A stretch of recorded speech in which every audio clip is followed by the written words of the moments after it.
ታሪካችን የሚጀምረው የደቡብ ኮሪያ ዋና ከተማ በሆነችው ስኡል ከተማ ውስጥ ሲሆን በዛው ከተማ ውስጥ ከቤተሰቦቹ ጋር የሚኖረውን ቢዮንቴ የተባለን ፈሪና ቦቅቧቃ የሆነ የሃይስኩል ተማሪን እያየን ነው። ቢዮንቴ እጅግ ፈሪ ከመሆኑ የተነሳ ትምህርት ቤት ውስጥ ማንም እየተነሳ የሚደልቀው አሳዛኝ ልጅ ሲሆን አንድ ቀንም ቢዮንቴ የትምህርት ቤት ሽንት ቤት ውስጥ ሽንቱን እየሸና እያለ እንደሱ አይነት ምስኪን ልጅ በትምህርት ቤቱ ዱርዬዎች እየተቀጠቀጠ እንደሆነ ይመለከታል። ቢዮንቴም የልጁን መቀጥቀጥ ተመልክቶ ከሽንት ቤት አንገቱን እንደደፋ ለመውጣት ቢሞክርም ዱርዬዎቹ ግን ወደ ቢዮንቴም በመዞር እሱንም ያለምንም ምክንያት ሲደበድቡት ይቆያሉ። ይህ ከሆነ ከተወሰኑ ቀናት በኋላም አንድ ምሽት የቢዮንቴ አባት ወደ ቤት በመምጣት ቢዮንቴና እናቱን ዕቃቸውን ሰብስበው ወደ ሌላ ከተማ እንዲሄዱ ማዋከብ ይጀምራል።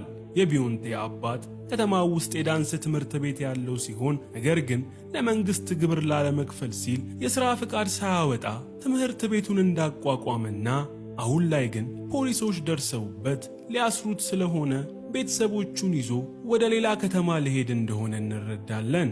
ያን ምሽትም የቢዮንቴ አባት ቢዮንቴና እናቱን አጣድፎ ዕቃቸውን ካሰበሰባቸው በኋላ ዋና ከተማውን ለቀው ኦያንግ ወደ ተባለች ቢዮንቴ ልጅ እያለ ከቤተሰቦቹ ጋር ወደ ኖረበት አነስተኛ ከተማ መሄድ ይጀምራሉ። መኪናው ውስጥም ቢዮንቴ ኦያንግ ከተማ ውስጥ ያለ ሃይስኩል ሲገባ ሊደርስበት የሚችለውን ስቃይና መከራ በማሰብ በፍርሃት እንባውን እንደ ጅረት እያፈሰሰ ማልቀስ ቢጀምርም ነገር ግን እናቱም ሆኑ አባቱ ስላላዩት ማንም ሳያባብለው ይቀራል። አባቱ ነው። እነ ቢዮንቴም ሲጓዙ አምሽተው ቢዮንቴ ወደ ተወለደበትና ከቤተሰቦቹ ጋር ለተወሰነ ዓመት የኖረባት ከተማ ወደ ሆነችው ኦያንግ ከተማ ሲደርሱ የቢዮንቴ አባት የድሮ ጓደኛ የሆነው ሰው ለቢዮንቴ ቤተሰብ ሞቅ ያለ አቀባበል በማድረግ ያን ምሽት ሁሉም ተሰብስበው እየተጨዋወቱ ራታቸውን ይበላሉ።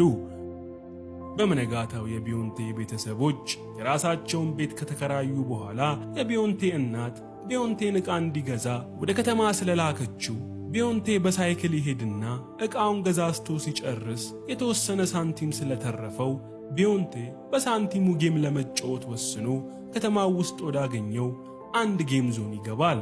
ቢዮንቴም ጌም በመጫወት በጣም ጎበዝ ስለነበር የጌም ማሽኑ ላይ ተቀምጦ በአስደናቂ ብቃት ጌሙን ሲጫወት ካጠገቡ የነበሩ ልጆች በብቃቱ ተደመው ቢዮንቴን ለማዋራትና ለመግባባት ይሞክራሉ። ቢዮንቴ ግን በጣም ፈሪ ከመሆኑ የተነሳ ልጆቹ ጥቃት ሊፈጽሙበት መስሎት ሊያዋሩት የሚሞክሩትን ልጆች ዝም በማለቱ ልጆቹ ቢዮንቴ እንደናቃቸው አስበው ሊተዋወቁት መሞከራቸውን ያቆሙና ሆን ብለው ነገር መፈለግ ይጀምራሉ።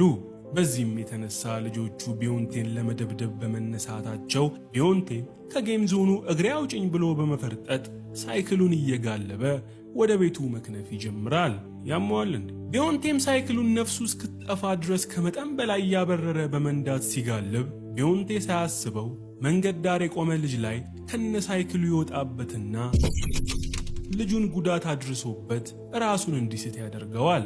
ራሱንም የሳተው ልጅ ሆስፒታል ከተወሰደ በኋላ ዶክተሮቹ ራሱን የሳተውን ልጅ መታወቂያውን አውጥተው ሲመለከቱ ስሙ ጁንግ የተባለ በቅጽል ስሙ ደግሞ ነብሮ ተብሎ የሚጠራ ከሌላ ከተማ የመጣ አዲስ ልጅ እንደሆነ ቢዮንቴና ዶክተሮቹ ይረዳሉ። አለቀለት ቢዮንቴ። ቢዮንቴም በቀጣይ ቀን አዲሱ ትምህርት ቤት መማር የሚጀምርበት ቀን ስለሆነ ከጭንቀቱ ብዛት የተነሳ እንቅልፍ አልወስድህ ብሎት ፈጦ እያለ አባቱ ይመለከተዋል። አባቱም የቢዮንቴን ፍርሃት ስለተረዳ ቢዮንቴ ነገ ምን ማድረግ እንዳለበት ሌሊቱን ሙሉ አስቀምጦ ሲመክረው ያድራል። ጠዋትም ላይ የቢዮንቴ አባት ቢዮንቴን በአንድ በሚያውቀው ፖሊስ ታጅቦ ወደ ትምህርት ቤት እንዲሄድና የትምህርት ቤቱ ልጆች ይህንን አይተው ቢዮንቴን እንዲፈሩት በማሰብ ቢዮንቴን ከፖሊሱ ጋር ወደ ትምህርት ቤት ይልከዋል።